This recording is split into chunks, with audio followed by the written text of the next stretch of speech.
So, a very good morning to all of the candidates associated with the SCAP Robotics Center Lucknow.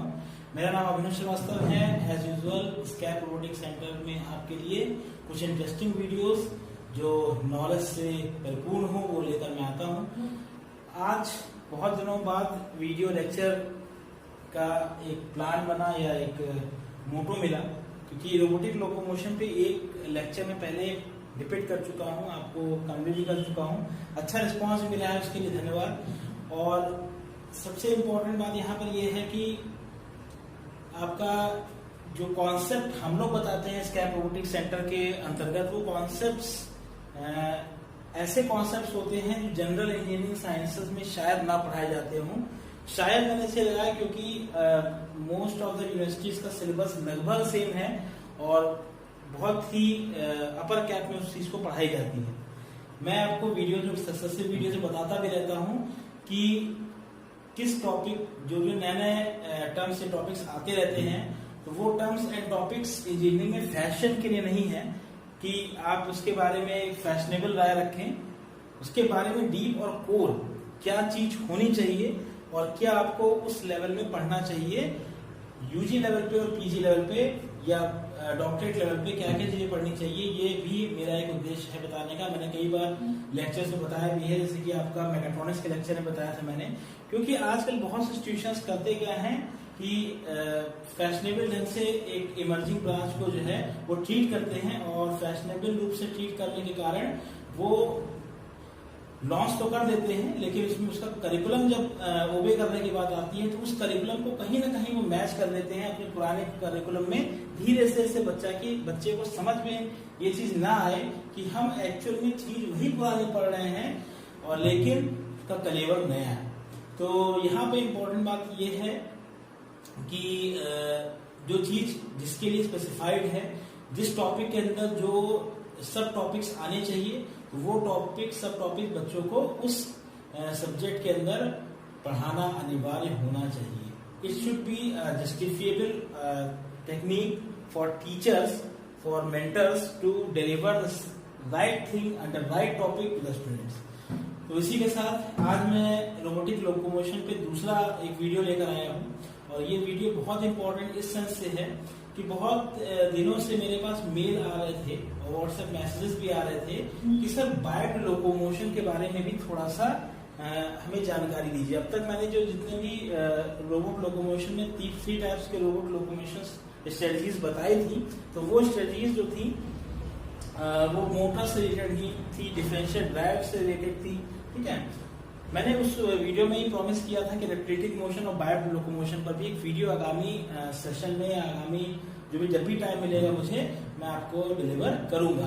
तो इस video में एक चीज खास और भी है कि इस वीडियो में आप देखेंगे कि वीडियो के जब ये वीडियो आपका क्लासरूम लेक्चर वाला खत्म हो जाएगा, तब आपको कुछ रियल टाइम वीडियोस मिलेंगे जो इन मोशंस को जस्टिफाई करेंगे कि एक्चुअल में ये मोशन किस तरह से काम करता है। हर मशीन के मोशन में कुछ अप्रोच लगी होती है, और वो उस अप्रोच को हम 3D मॉडलिंग के थ्रू और रियल टाइम ग्राफिक्स के थ्रू या रियल टाइम वीडियोस के थ्रू उस चीज को आपको हम डिलीवर करेंगे इस वीडियो के लास्ट में। तो ये एक नया प्रयोग मैं कर रहा हूँ इस वीडियो के माध्यम से। अब तक जितने वीडियोस आए हैं वो क्लासरूम लेक्चर के आए हैं, और क्लासरूम लेक्चर पर ही खत्म हो जाते थे। तो इस वीडियो के लास्ट में आपको सब्सिक्वेंट वीडियोस ही मिलेंगे जो रियल टाइम रोबोट्स को चलते फिरते उसके बाइट लोकोमोशन और रेप्टिलिक लोकोमोशन या जो इन्वर्टेड अप्रोच के कॉन्सेप्ट लगे होते हैं उन कॉन्सेप्ट को भी बताएंगे।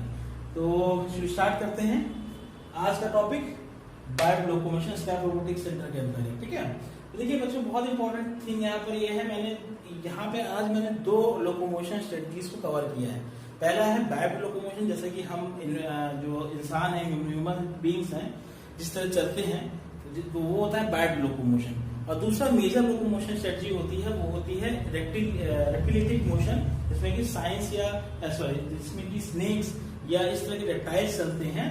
और ये इनको बहुत ज्यादा मतलब इस तरह के रेप्टिलिक मोशन को हम लिम्बलेस मोशन भी कहते हैं। इसके दोनों नाम है, रेप्टिलिक मोशन और लिम्बलेस मोशन। ठीक है, तो इन दोनों को कुछ कवर करने की छोटे से इंट्रोडक्शन देने की कोशिश की है कि ये डीप नहीं है। मैं फिर से आपको बता रहा हूँ, this is not a deep और सोल कॉन्सेप्ट। मैं सिर्फ आपको इंट्रोडक्शन दे रहा हूँ कि आपके लिम्बलेस रोबोटिक्स या बाइट लोकोमोशन में क्या क्या चीजें, क्या कॉन्सेप्ट लगता है। शॉर्ट वीडियो है इसका, ठीक है। तो उसके बारे में विस्तार से जानने के लिए और उसके बारे में विस्तार से मैथमेटिकल मॉडलिंग करने के लिए आपको स्कैप रोबोटिक्स सेंटर से कांटेक्ट करना पड़ेगा। हमारे एचआर्स, हमारा टीम है वो, आप इससे पहले वीडियोस में भी आपने देखा होगा, मेल आईडीज मेंशन होती है, व्हाट्सएप मेंशन होता है, उस पर आप कॉल करके या व्हाट्सएप करके हमारे प्रोग्राम्स के बारे में जानकारी ले सकते हैं हमारे एचआर से। व्हाट्सएप नंबर मैंने एक छोटा सा यहाँ दे रखा है, सिर्फ व्हाट्सएप नंबर ही दिया है, ठीक है। कि अगर आपको कोई भी चीज जो है वो तत्काल प्रभाव से जाननी हो तो इस व्हाट्सएप पर भी कर सकते हैं। प्रीवियस वीडियोस में आपको लिंक मिल जाएगा मेल आईडी का भी और अदर कॉन्टैक्ट नंबर का भी। तो यहाँ पे सिर्फ व्हाट्सएप नंबर मैंने आपको भी दिया है। अब बात करते हैं बाइट लोकोमोशन की। तो बाइट लोकोमोशन का कुछ इस तरह से मॉडलिंग होती है। एक यहाँ पे इम्पोर्टेंट बात क्या है, एक्स और एक्स बी जो है वो आपका डिस्टेंस ट्रेवल्ड या हॉरिजॉन्टल कितना, एक लेग कितना डिस्टेंस ट्रेवल कर रहा है उसको डिपेंड करते हैं। एक्सए को मैंने माइनस से लगाया है क्योंकि मैंने इसको पॉइंट ऑफ ओरिजिन ओ मान लिया है, ठीक है। तो कहीं ना कहीं हमें किसी न किसी को रेफरेंस मानना पड़ेगा। तो ये इसको मैंने ओरिजिन माना है, इसीलिए इसके रिस्पेक्ट पीछे की तरफ तो माइनस एक्स से आगे की तरफ एक्स, बीच में माइनस लगाया मैंने क्योंकि ओरिजिन माना है इसको। अब बात आया करते हैं कि क्या क्या चीजें इंपॉर्टेंट होती है। देखिए, हाँ, आपको पता है कि हर रोबोटिक जॉइंट को परफॉर्म करने के लिए, हर रोबोटिक जॉइंट को वर्क करने के लिए उसके एसोसिएट मोटर्स होती हैं, सर्वो मोटर्स होती है, स्टेपर मोटर्स होती है, कई तरह की मोटर्स होती है। तो मोटर्स लगाई भी जाती है इन जॉइंट्स पे। Suppose these are the joints, ठीक है, ये इन जॉइंट्स को, दीज आर द जॉइंट्स, और ये क्या है, दीज आर द लिंक्स, ठीक है। तो इंपॉर्टेंट बात क्या है कि इन जॉइंट्स पर जो है मोटर लगी होगी। तो मोटर क्या करेगी, दिस इज द जॉइंट, तो यही मोटर लगी होगी, ठीक है, इसको एक्चुएट करने के लिए, चलाने के लिए। तो मोटर को चलाने के लिए हमें क्या करना पड़ेगा, step of selection of motor हम पढ़ेंगे, या आप जब रोबोटिक्स में पढ़े होंगे या आप कभी पढ़ेंगे तो उसमें सिलेक्शन ऑफ मोटर होता है फॉर द जॉइंट के लिए। तो सिलेक्शन ऑफ मोटर किस बेसिस पे होता है, कितना टॉर्क कोई मोटर डेवलप कर रही है। तो टॉर्क जनरेशन के लिए हमें क्या करना पड़ेगा, टॉर्क का फॉर्मूला इजाद करना पड़ेगा कि कितना टॉर्क बाइट लोकोमोशन में जनरेट होता है।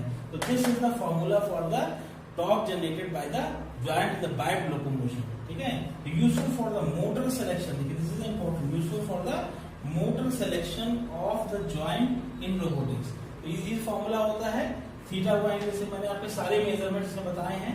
एम मास है, मास जो है वो यहाँ पे इन्वर्टेड पेंडुलम अप्रोच लगाई जाती है। इन्वर्टेड पेंडुलम अप्रोच क्या है, ये यहाँ पे आपको डिफाइन किया गया, this is the inverted pendulum approach.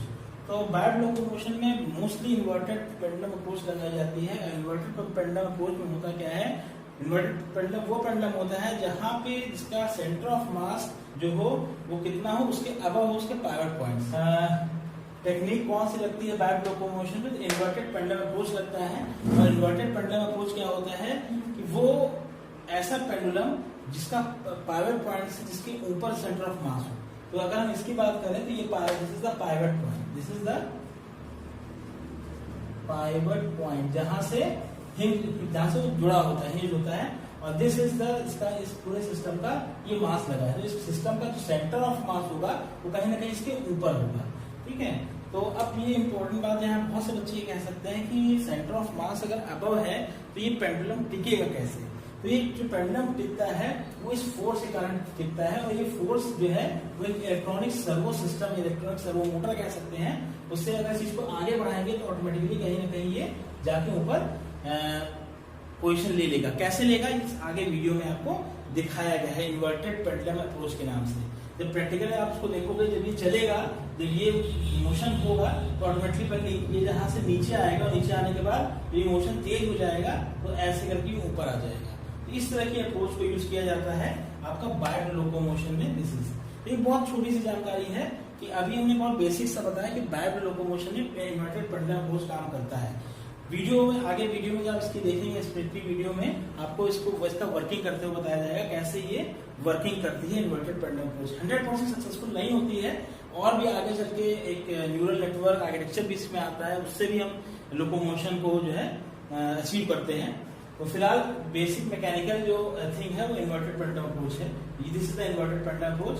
तो इसका बेसिकली हम क्या करते हैं, इसका काम होता है फाइनली निकालना क्या है, टॉर्क निकालनी है, क्योंकि हमें मोटर का कॉन्फ़िगरेशन मेजर करना है। और मोटर की कॉन्फ़िगरेशन मेजरमेंट में आपका टॉर्क से कहते हैं कि selection of the joint, selection of the motor joint, जो आपका टॉपिक होता है रोबोटिक्स के अंदर, उसमें मोटर को सिलेक्ट करने का प्राइमरी जो कारण है वो होता है टॉर्क मेजरमेंट। जिसका टॉर्क ज्यादा होगा वो मोटर बेटर होगी।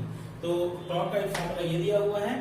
टॉर्क को निकालने के लिए हमें एक एंगुलर, ये जो फॉर्मूला निकला है ये किस तरह से निकला है उसका एक छोटा सा मैंने एक फ्रेमवर्क बनाया है कि कैसे टॉर्क ऑफ द सिस्टम जो है वो आई थीटा होता है, आई टू अल्फा में लिखते हैं, विद एंगुलर एक्सेलरेशन होता है। अगर हम रॉड की बात करें तो at the end a moment of inertia, that is the moment of inertia, ठीक है, के कारण ही ये बैक लोकोमोशन होता है। तो आपका इन्वर्टेड पेंडुलम अप्रोच है, this is the most basic approach for the back locomotion of a robot. इसमें मैंने बताया कि पावर पॉइंट से ऊपर सेंटर ऑफ मास होता है। तो ये पावर पॉइंट है जहां से बंधा है, उससे ऊपर कहीं सेंटर ऑफ मास होता है इस सिस्टम का। तो यहाँ पर भी सिस्टम का इस पावर पॉइंट को हम एंकल मान लेते हैं, एंकल से this is the power point, जिसको हम एंकल भी मान सकते हैं अगर ह्यूमन टर्म्स बात करें। उस एंकल से जो है पावर पॉइंट का मेजरमेंट होता है और मास हम मान सकते हैं, this is the hip, this is the hip joint, ठीक है, this is the hip joint. तो हिप ज्वाइंट को हम मास, कंसंट्रेटेड मास मानते हैं, यूनिट मास मानते हैं, और यहाँ से पावर पॉइंट से हम जो है उसका डिस्टेंस मेजर मतलब करते हैं, और इसको हम मॉडल करते हैं as a inverted pendulum approach से। तो this is the calculation, net torque of the system, moment of inertia into angular acceleration of the system. Moment of inertia अगर हम रॉड मान चले, क्योंकि यहाँ पर हम एक ऑब्जेक्ट के जो हिप जॉइंट को हम यूनिट मास मानते हैं, यूनिट मास रखा हुआ है, तो उसको हम एम आर स्क्वायर एक लेंथ से मेजर करते हैं। M r square is the एक end point moment of inertia calculation होता है, आप जानते हैं, I square m r square. यहाँ पे जो एल होगी वो एक मोशन के लिए क्या होगी, वो अगर हम बात करें आर जो होगा वो एल ही होगा, एल क्या होगा, डिस्टेंस होगी। क्योंकि अगर इस मोशन को हम पूरा लोकस कंप्लीट करें, सर्किल बनेगा जाकर, तो सर्किल का जो आर होगा वो एल हो जाएगा, ठीक है। इसका जो अगर हम पाथ फॉलो करें तो पाथ जो है वो सर्किल बनेगा, वो सर्किल का रेडियस क्या होगा, रेडियस की लेंथ होगी। M r square into angular acceleration की कुछ इस तरह निकल के एक रिलेशन आएगा, net torque of the system. लेकिन इस पर ग्रेविटी भी इफेक्ट कर रही है, तो ग्रेविटी भी यहाँ पे टॉर्क लगाएगी। ग्रेविटी किस तरह से टॉर्क लगाएगी, वो mg L sin थीटा। अब L sin थीटा यहाँ पे क्यों लिया गया, क्योंकि आप अगर यहाँ पे आप गौर से देखें तो दिस इज द L, ठीक है, and this is the theta. तो हम बात करें L cos थीटा और L sin थीटा, ठीक है। तो मोशन जो आपका टॉर्क डेवलप होगा, टॉर्क कैसे डेवलप होगा, this is the direction of the torque. तो टॉर्क इस लेंथ पे लगेगा, ना कि L cos थीटा वाले कंपोनेंट में, क्योंकि y कंपोनेंट को वर्किंग नहीं हो रही, हमारी ट्रांसलेशन किस डायरेक्शन में हो रहा है, x डायरेक्शन में हमारा ट्रांसलेशन हो रहा है। L sin थीटा कंपोनेंट इसलिए यहाँ पर हमने लिया, क्योंकि हमारा जो ट्रैवर्सल हो रहा है बैक लोकोमोशन में वो x डायरेक्शन में हो रहा है, हॉरिजॉन्टली हो रहा है। तो हॉरिजॉन्टली कौन सा कंपोनेंट है, L sin थीटा, ठीक है, इसलिए L sin थीटा लिया है। दोनों इक्वेट कर दिए, ये भी सिस्टम ग्रेविटी का टॉर्क और सिस्टम ऑफ टॉर्क बराबर होना चाहिए। ठीक है, एंगुलर एक्सेलरेशन का रिलेशन आ गया, angular acceleration of the pendulum. कहीं ना कहीं यही एक्सेलरेशन जो है ये काम करता है बैक लोकोमोशन में भी, और इसी एंगुलर एक्सेलरेशन के डेरिवेशन के हिसाब से ही यहाँ टॉर्क की इक्वेशन ये आई। ठीक है, ये आप कुछ टर्म्स देख रहे होंगे, जी sin थीटा बाई एल आपको यहाँ पे भी मिलेगा। ठीक है, sin थीटा अपॉन एल का कॉन्सेप्ट यहाँ पे मिलेगा। अभी आगे जब और इनरोल होंगे और थोड़ा सा इसके बारे में डीप पढ़ेंगे तो हम आपको इसके बारे में पूरा अप्रोच बताएंगे कैसे ये बैक लोकोमोशन की सिस्टम मॉडलिंग, मैथमेटिकल मॉडलिंग की जाती है। और यकीन मानिए मैथमेटिकल मॉडलिंग बहुत इंपॉर्टेंट है किसी भी सिस्टम को की मेकिंग में। ठीक है, तो mathematics is the implementation of the physics, मैंने पहले ही कहा है। तो मैथमेटिकल मॉडलिंग हर एक की जाती है, चाहे वो कंट्रोल सिस्टम एप्लीकेशन से हो, ठीक है, चाहे जैसे भी, मतलब बेसिकली कंट्रोल सिस्टम एप्लीकेशन भी पहले मैथमेटिकल मॉडलिंग करता है, उसके बाद उसके ट्रांसफर फंक्शन की मैपिंग की जाती है। ठीक है, तो ये एक कॉन्सेप्ट था। अब अगर रेट्रिटिक मोशन हो तो उसी केस में देखिए, ये तो मैंने आपको फ्रेमवर्क बनाए हैं। ये अगर मोशन जो है, जो ब्लॉक्स हैं वो आपस में लिंक्ड हैं चलने के लिए, जैसे कि स्नेक मूव करता है, तो अगर कोई स्नेक किसी कर्विकल वॉल में फंस जाए, ठीक है, कर्विकल वॉल में, तो उसका लोकोमोशन के पैरामीटर्स कैसे मेजर करेंगे। तो देखिए, अगर कर्विकल वॉल है, this is this is the passage, what is this, this is the passage. इस पैसेज में ही ब्लॉक्स को जोड़ के हमने बनाया है आपका रोबोट। ये ब्लॉक्स पैसेज में ट्रेवल करना है। कभी कभी अगर मान लीजिए कर्विकल नहीं है, कोई L shape right angle corridor है, तो उसकी भी मैपिंग हम राइट एंगल कॉरिडोर की मैपिंग भी हम इस सर्कुलर के तर्ज पे करते हैं, ठीक है। तो ये दोनों जो फिगर्स हैं, फिगर 1 और 2, ये एनालॉजस है। मतलब अगर सेकंड फिगर में भी या कोई कर्विकल चीज नहीं भी है, एल शेप्ड है, वी शेप्ड है, उसको भी हम कर्विकल मान कर उसकी मैथमेटिकल मॉडलिंग करेंगे, कैसे उस पैसेज में वो एक मशीन अपना रास्ता बनाए, कैसे उसका लोकोमोशन होगा, ठीक है। तो उसने passage, W is the passage width, ये आपका यहाँ पे देखिए मॉडल है यहाँ पे। तो उस पैसेज विड्थ को निकालने का तरीका क्या है, तो ये एक दिस RORI निकाला जाता है, ठीक है। साइड डायमेंशंस दिए हुए हैं, RORI क्या है, जब हम इसको इस फॉर्म में मॉडल करेंगे तो RO क्या होता है, आउटर पैसेज रेडियस, ठीक है। RI क्या है, इनर पैसेज,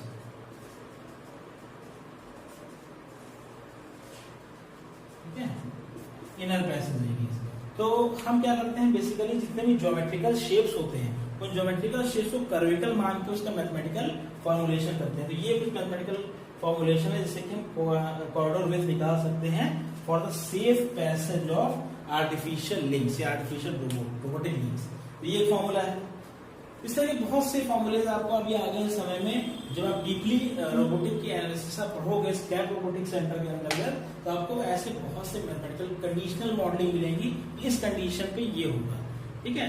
यहाँ तक जस्ट मैंने एक आउटलुक बताया है कि आपको समझने के लिए कि सिर्फ आपको सिंक्रोनस ड्राइव मोटर के थ्रू ही या इलेक्ट्रिकल एक्चुएशन के थ्रू ही लोकोमोशन नहीं होता, मैकेनिकल प्रॉपर्टीज भी लगती है लोकोमोशन को करने के लिए, ठीक है।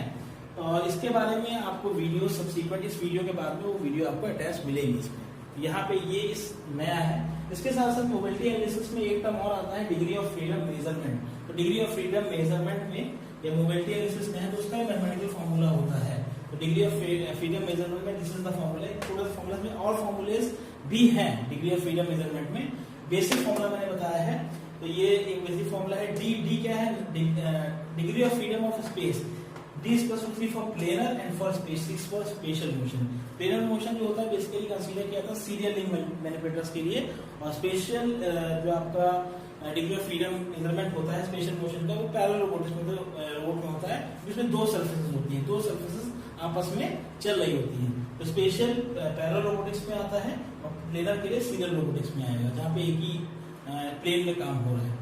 तो अभी आगे चलकर और इसको डिफाइन करेंगे क्या होगा, क्या हो सकता है। n is the number of links, g is the number of joints, ये these are the joints and these are the links, ठीक है। number of joints, number of links। fi क्या है, fi is important, fi is the degree of relative motion। अब यहाँ पे देखिए relative motion का मतलब, क्योंकि यहाँ पर हम क्या करते हैं, इस ज्वाइंट का मोशन इस पर भी डिपेंडेंट करेगा और इस ज्वाइंट इस लिंक का मोशन इस लिंक पर भी डिपेंडेंट करेगा। मतलब ये लिंक और ये लिंक मोशन में आपस में म्यूचुअली डिपेंडेंट है।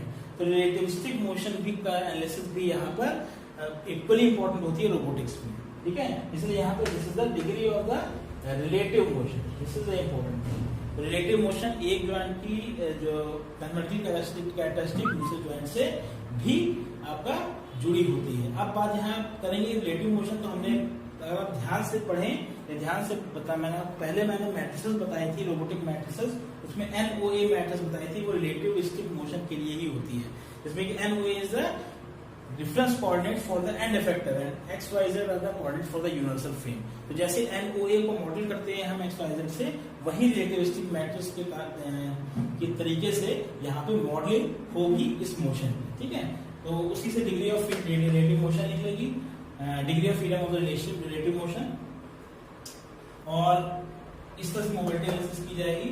एक छोटा सा स्नैपशॉट मैंने ओवरव्यू बनाने की कोशिश की है, सभी कुछ इसमें नहीं है, बहुत कुछ है बाकी है, बस एक आपको एक ओवरव्यू देने की कोशिश की है कि लोकोमोशन में क्या क्या चीजें और आ सकती हैं। अभी आपको एक्वाटिक से पानी के अंदर डीप सबमर्ज्ड रोबोटिक्स की अलग लोकोमोटरी कैरेक्टरिस्टिक्स होती हैं, और एरियल रोबोटिक्स की अलग। इस तरह से मैंने यहाँ पे बैट बनाया, वैसे एरियल की अलग होती है, ठीक है। तो ये बहुत छोटा सा मैंने इंट्रोडक्शन दिया है। वीडियो सब्सिक्वेंट वीडियोस आप देखिएगा, आपको और क्लियर होगा। और